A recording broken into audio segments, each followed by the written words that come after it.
I'm Valentina Wilson in your community, highlighting a historic change. The town of Maysville will host a ribbon cutting ceremony on Thursday, June 26th. The old train depot now has a new life as a workforce development center. And the town manager, Shamata Brown, is here with me today. Thanks for coming in. Yes, absolutely. Give us a little bit of the history. How did this train depot start? Yes, this train depot was in the heart of town in the early 1800s, and it brought a lot of commerce to Maysville.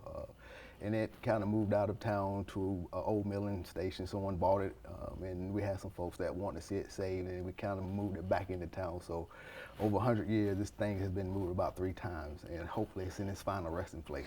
That's right. And so 1800s, what train company? So it was actually the East Coast Line, and then ACL bought it, which was the Atlantic Coast Line, bought it somewhere in the early 1900s, I think it was. So it changed over to the Atlantic Coast Line. And talking about the history, you highlighted this newspaper article, The Depot Savers. Walk us through this photo and this article. Yeah, so this article, and it holds deep to me because one of the gentlemen that was the mayor is my uncle, and they was actually pinned with saving this depot. They had an idea of not letting it go to waste, and they want to save a piece of town next door, and it was a very important piece for the town of Maysville. So these gentlemen got together and came up with a plan and moved this back into Maysville with hopes of restoring it one day. And this article dates back to what year? 2007. 2007. So an 18-year process bringing us to today.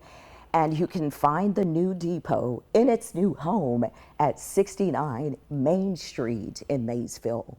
So what will take place at the ribbon cutting ceremony? Yes, we'll have that ribbon cutting ceremony. We have a few speakers to tell them the brief history of it, welcoming everybody and thanking everybody with the partnership that was created to that. And we'll cut a ribbon and have some refreshments. Everybody can take a little tour of the train depot afterwards. And in our video, you're seeing photos from yesteryear and video from today. Boy, it looks so different. So what's inside? So what's inside, we got 2 classrooms, we have a lobby area that you can go in, but again, the most important things are the classrooms that are going to be teaching and empowering the citizens in Maysville. And when it comes to those classes, what will people learn here? So you'll be able to pick up electrical, HVAC, water and sewer classes, which is very important nowadays with that workforce retiring. And anything that we see that is a need, we'll try to gear towards that, whether again it's electrical, HVAC, plumbing, carpentry, or whatever we see that is a need for. We know those are good paying jobs. So what is the overall goal here? Do you want to prevent what they call the brain drain, where people train and leave? What's the focus? Yes, definitely, economic development. You got trained folks, it definitely helps with the town, and the focus is to make sure we building resilient citizens there, where they're able to afford homes, be able to afford things that they need to better their lives. And I think when they come to these type of jobs, that has a hand in that. Now, this is part of a partnership. Who will be providing the training? Lenore Community College. And so are we talking about instructors from the school coming several days a week? How does that work? Correct. Hopefully they'll be coming several days a week. Again, if it's electrical and that's a need, hopefully they'll be able to teach those night classes or even some day classes, and hopefully we can have some type of programming during the day as well. It's important to note Jones County does not have a community college. Correct. So do you see this kind of filling the gap, and how?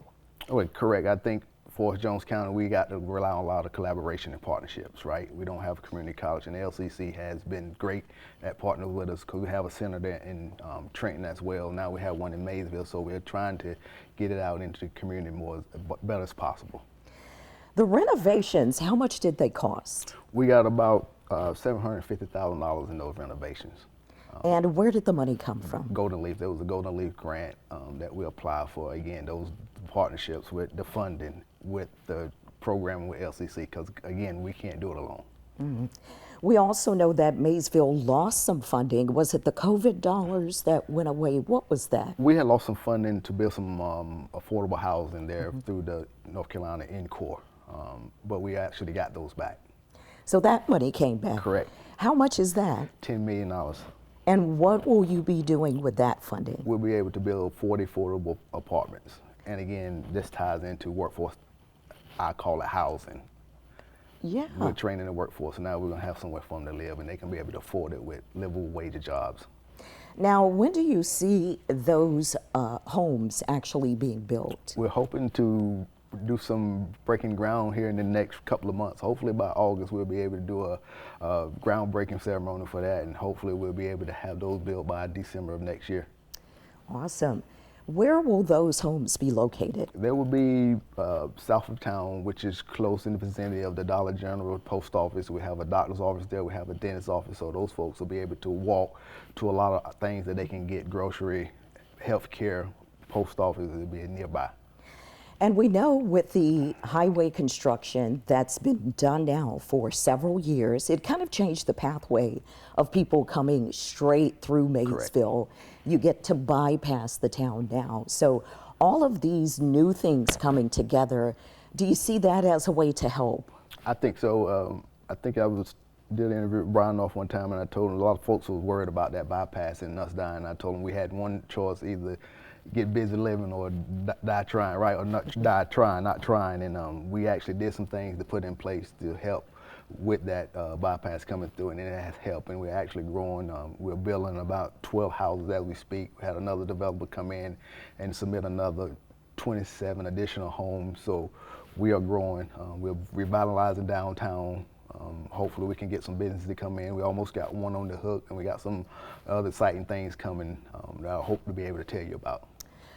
Sounds great to me. Lots of development going on in Maysville, and the train depot is just one of those items. I do want to ask you, have people already reached out to you to sign up for the courses with workforce development? I get that call every day of like, when we're going to start, when it's going to start. So yes, so I'm excited because we do have that pre-excitement of we're getting those calls of when's class is going to start. So hopefully, and we already got a couple of teachers on the hook. So it has been an exciting time to hear that, okay, this is going to work.